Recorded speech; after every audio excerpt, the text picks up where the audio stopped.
Practice test. Number 3. Look. This is the listening practice test, which resembles the International English Language Testing System listening tests.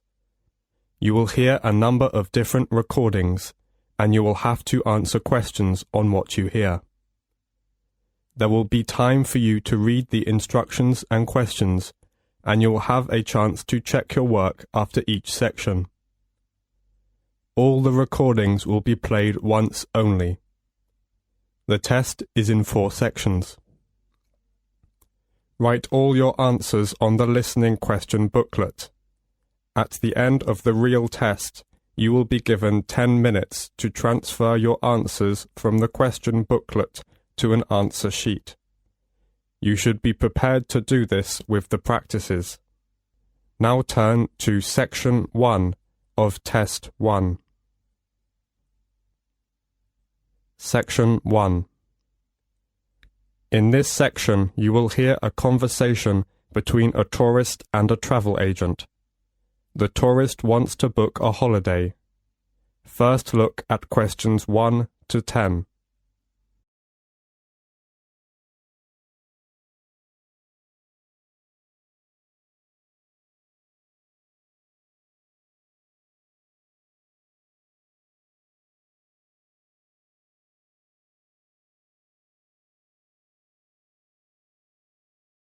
You will see that there is an example which has been done for you. On this occasion, only the conversation relating to this will be played first. Answer questions while you listen, as the tape is only played once. Hello, you're through to Dream Time Travel. This is David speaking. How may I help you? Hello, I'm calling to book a holiday. The agent says, you're through to Dream Time Travel. So, Dream Time Travel is provided in the space. Now we shall begin. You should answer questions as you listen, because you will not hear the recording a second time. Now listen carefully and answer questions 1 to 7. Section 1. Hello, you're through to Dream Time Travel. This is David speaking. How may I help you? Hello, I'm calling to book a holiday.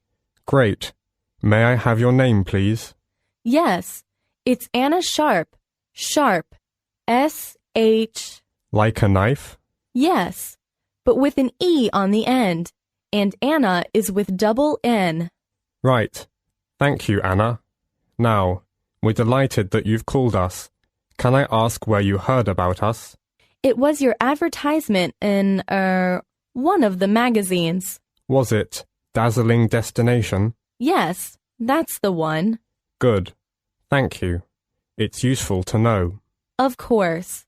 And did you have a particular holiday in mind, or was it a general inquiry? I think I've chosen. I like the one called Amazing Singapore. The right destination. And the prices seem reasonable. Right. Now, was it for yourself only, or...? Oh, no. I want to go with my family. So there would be 5 of us going. Okay. Now, there's a choice of dates, as you know. Yes, I think. Well, we've got to back by the end of September. So if we say going on September 15th, that would be fine. No problem. And you can also choose the length of your holiday. Which one would you prefer? 4 days, 1 week, or 2 weeks? We thought fortnight would be great. You see, enjoying a tension-free holiday, to get away from it all. Yes, and you do need to have insurance. Uh-huh. We've 3 levels, Standard, Super, and Super Plus. Standard seems a bit basic. Let's say Super. That should be sufficient. Fine. Before the tourist gets further information, you will have another chance to look at questions 8 to 10.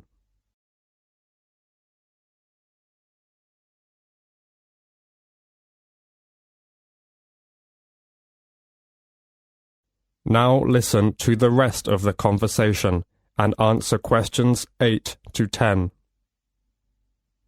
Well, that's all good so far, and the availability's okay. Have you looked through the list of options in the advertisement? I have, and I've got the list here. Some of them do seem pretty good. Which ones would you like to take? In terms of the hotel, the offer of 4-course breakfast, we'd leave that. We'd rather choose the lunch buffet. I think a balcony for the room is a must. It's so soothing to sit out and appreciate the world without a lot of interruptions and distractions. Oh, yes. And then the trips. I think I'll pass on the beauty therapy.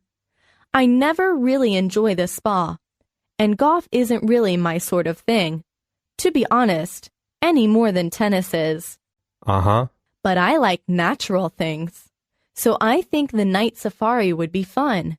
You know, seeing animals in almost every enclosure. You can see them as they go about their business.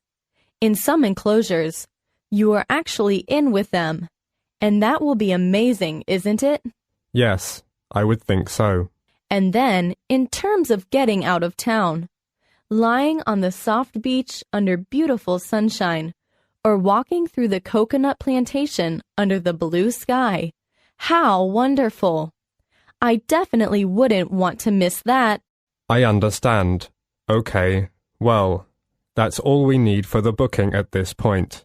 Just a few details for you, and then we'll check the payment. This is the end of section 1. You now have half a minute to check your answers.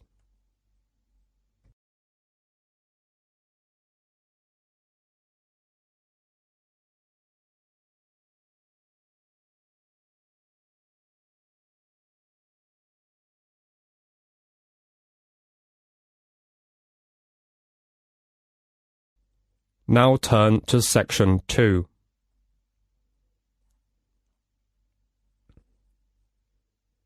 You will hear a guide giving information about the Wonderland. As you listen, answer questions 11 to 20. First, you will have some time to look at questions 11 to 17.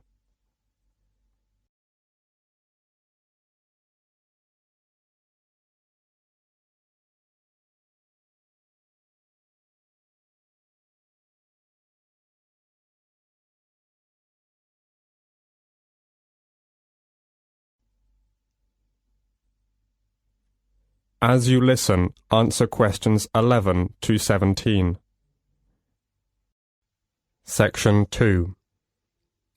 It's nice to see so many of you here. Before letting you roam about on your own, I'm going to give you a brief account about Wonderland, our facilities and activities, and the exhibitions we have coming up. I won't keep you long, okay? For most of what we have to offer here, you can just turn up with your party. There are a couple of activities which we ask you to book a week in advance. We only have artists that you can watch sculpturing at certain times, so we need notice of your coming for that. Another activity requiring at least 7 days' notice is the dance workshop. Again, it's a question of organizing the staff at this end. But the video, you work yourself. So that's available any time. Another activity which you take part in is the Stars Firework Experience. But that's a question of the weather, which of course we can't control. Speaking of weather, we run a reduced range of facilities in the winter months. The cafe and the shop provide welcome shelter from the cold and rain. I'm afraid Jungle Puppet Carnival doesn't run in the winter. So the Fantasyland is closed then. And exotic plants in the greenhouse are kept indoors for warmth during the cold months, so that doesn't operate either. The adventure playground does though. Make sure the children are wrapped up well. Okay, now we run a program of exhibitions through a year. So I'll tell you about the next few. Our current exhibition, Local Lives, ends on 26th August. And then one called Art of Animation starts on the 28th of September. This includes all the important basics of creating animations that dazzle and entertain. We're sure you will love the chance to enliven your design. Next, we're running an exhibition called Dreamy Chocolate Plant, and that will open on the 18th of October. There will be pictures and videos depicting chocolate making process. And there's a chocolate corner for everyone to taste the chocolate from Belgium for free. Following on from that exhibition, we're putting on a show called Dazzling Shine. This starts on the 12th of December and includes hundreds of diamond design photographs. Q&A and prize draws will accompany the show, with the exciting prize of a trip to Europe or a diamond. So, make sure to go to at least one of the exhibitions. Now the guide goes on to show the exact location of some places. Look at the map below and answer the questions 18 to 20.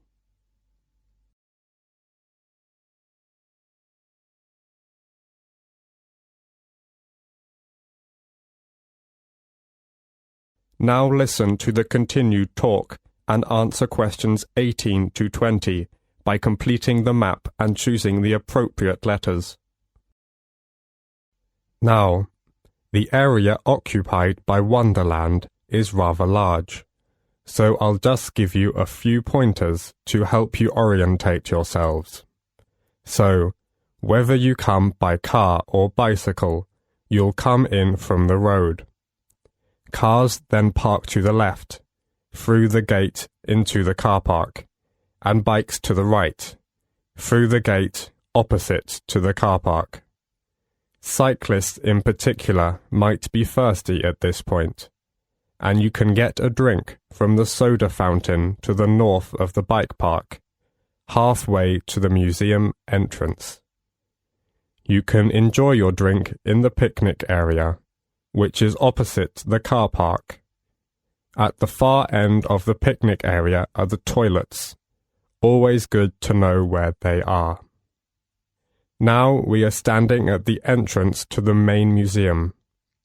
Immediately to our right is the souvenir shop, which sells premium gifts, including coffee mugs, stuffed animals, t-shirts, postcards, handmade collections and other souvenirs. And to the left, by the entry gate, is the ticket office. You won't need that because you've got your group booking. Okay, I'll pause. Are there any questions at this point? If you'd like to come along this way, please, ladies and gentlemen. That is the end of section 2. You will have half a minute to check your answers.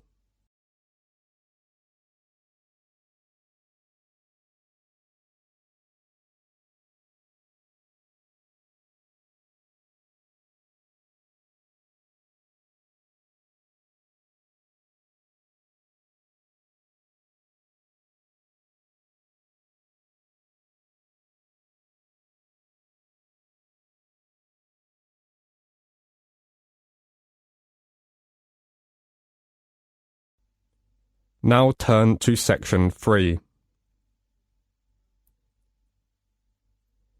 In a moment, you are going to hear a conversation between Dr. William and his students, Joe and Angela, about their local history project. As you listen, answer questions 21 to 30. First, you have some time to look at questions 21 to 26.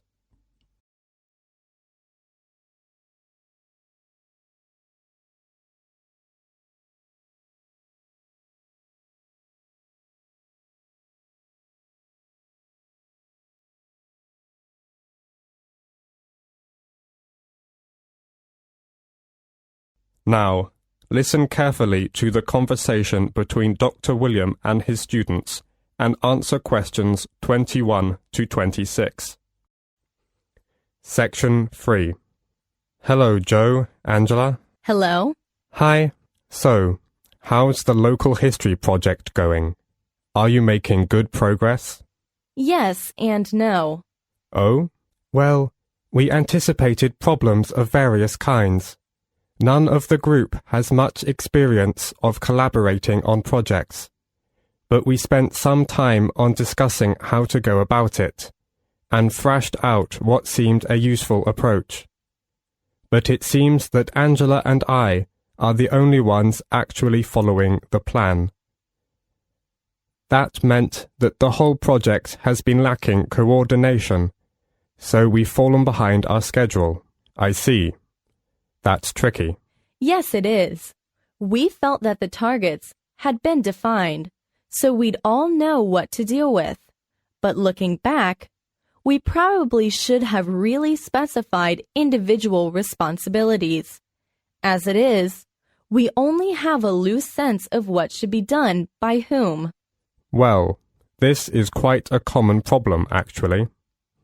I take it that you've had enough group meetings, and you're looking for an effective solution. I think you'd better go to the resource centre, and you will find the advice service they provide there helpful at this point. Thanks. We'll go there later. On a specific note, I think we got carried away with recruiting people to interview at the expense of building up the reference section, which I don't think is going to be solid enough. Do you think that will be a major problem? I'd have to see how much there is to be sure. But, well, you'll have to be pragmatic at this point, I think. What you'd better do is to ensure your methodology is really strong, so at least you can't be faulted on that front. Then, if people challenge your results, at least you would have carefully reported on how you reached them. Do you see what I mean? Yes. So? Yes, I think one resource that we haven't exploited fully enough is the Internet. I've gone through a lot of journals in the closed reserve of the library, but actually, there are websites where you can call up lists of approaches or data sets really quickly. I think that's a good idea. Before the tourist gets further information, you will have another chance to look at questions 27 to 30.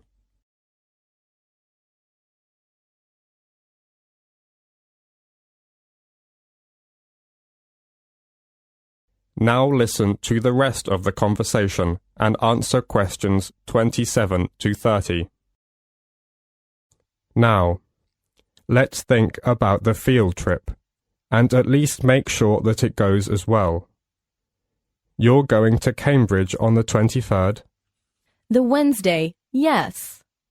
And on day 1, you'll take the morning flight and then get settled into the hotel. Uh-huh. But you need to get down to work after lunch, of course. Now, I've arranged for you to have a look at some useful visual materials, especially photographs, old magazines, and newspapers, which are in an exhibition called History in Pictures in Fitzwilliam Museum. That sounds like a good starting point. I went to the Darwin exhibit at the Fitzwilliam Museum at Cambridge last year. It was absolutely inspiring. It couldn't be better. The staff was very professional, and the exhibit was brilliantly presented. Yes, indeed. There are quite a lot on show, so that'll occupy most of the afternoon. Then, the following morning, I want you to go and talk to Christopher Andrew, the history professor of Cambridge University. Of course, don't forget to take a tape recorder with you so that you can replay and recall with perfect clarity what was said later on.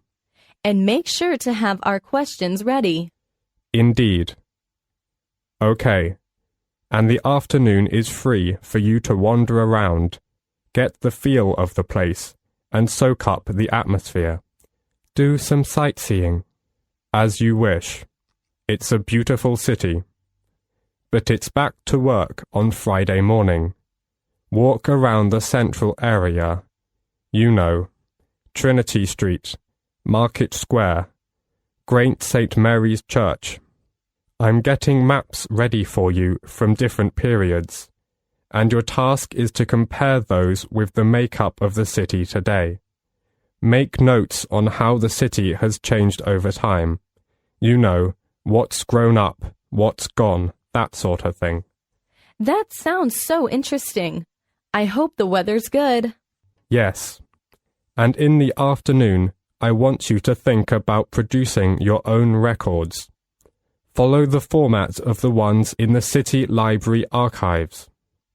The history of the castle is an indispensable part of the city's development, so don't forget to take a digital camera with you and get some nice pictures. Try your best to reflect the relation between the buildings and the surroundings. We'll do our best. And when will we travel back? That's up to you. You can either... That is the end of section 3. You now have half a minute to check your answers.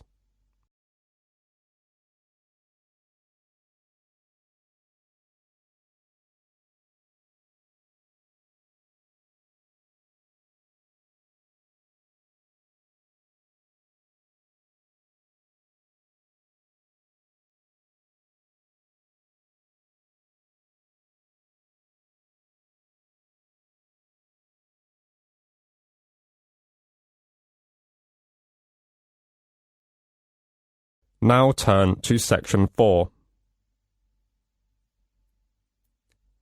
In a moment, you're going to hear a talk about the differences between wasps and bees. As you listen, answer questions 31 to 40.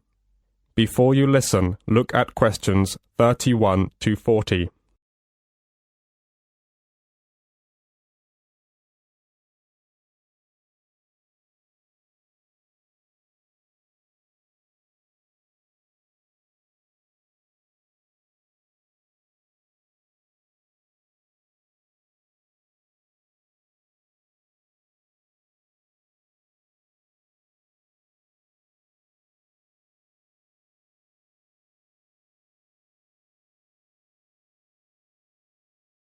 As you listen to the talk, answer questions 31 to 40. Section 4. You're on a summer picnic, lounging in the sun with your eyes closed after eating your turkey sandwich. Something buzzes by your ear. You lazily swat at the sound, and then, ouch. You feel that familiar aching sting on your cheek.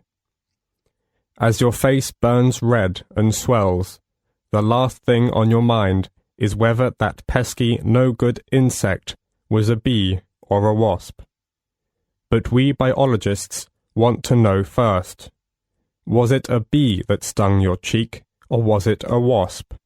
What's the difference between these two droning, stinging creatures? There are 10,000 to 20,000 species of bee, including many wasp-like and fly-like bees. Most bees are small, from 0.8 inches long to 1.6 inches long. Bees and wasps are closely related. In the preceding scenario, your attacker was most likely a type of wasp. Why? Because wasps are generally more aggressive and likely to stalk public gatherings in search of human food.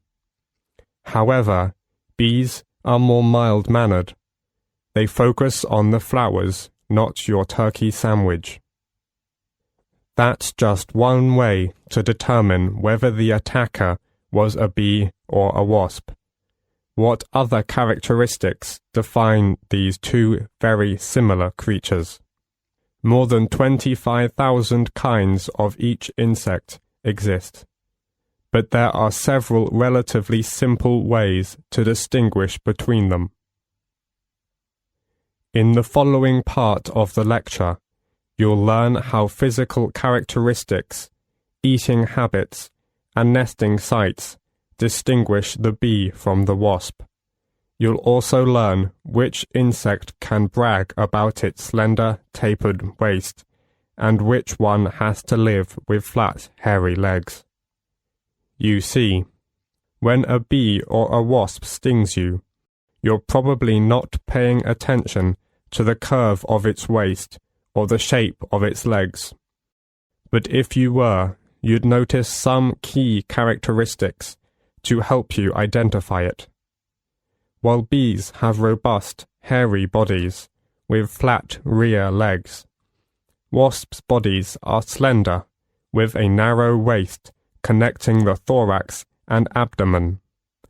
As we talked about in the last lecture, the thorax and abdomen are the names given to an insect's mid and rear segments. In addition, wasps appear smooth and shiny and have slender legs shaped like cylinders. The reason for the different body types leads us into another difference between wasps and bees. Feeding.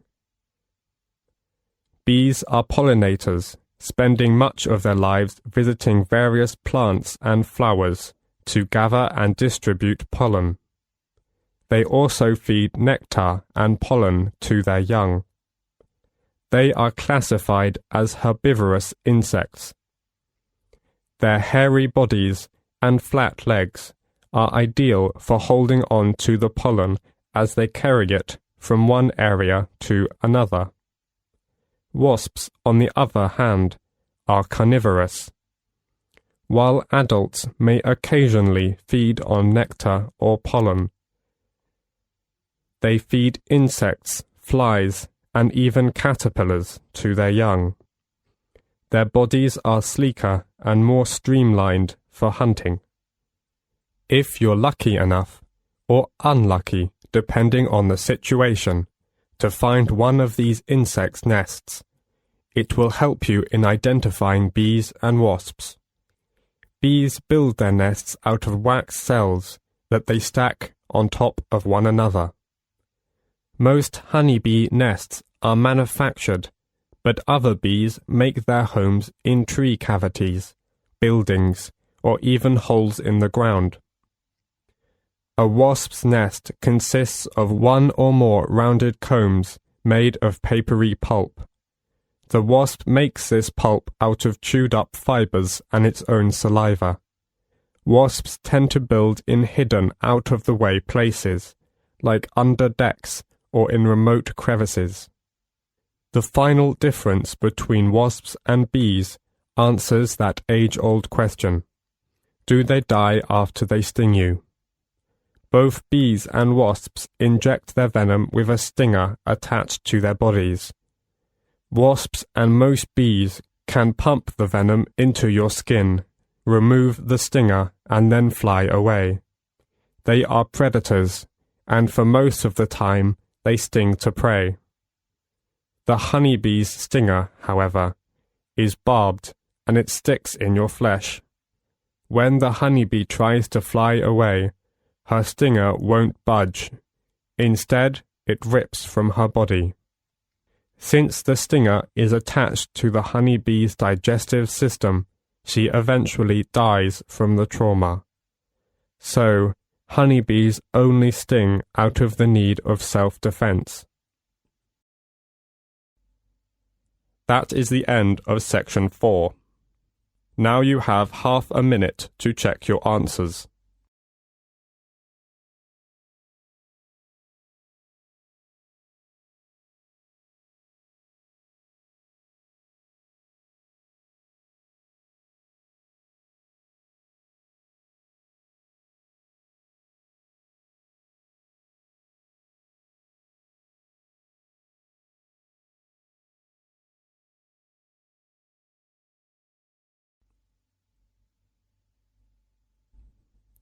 That is the end of listening practice test 1.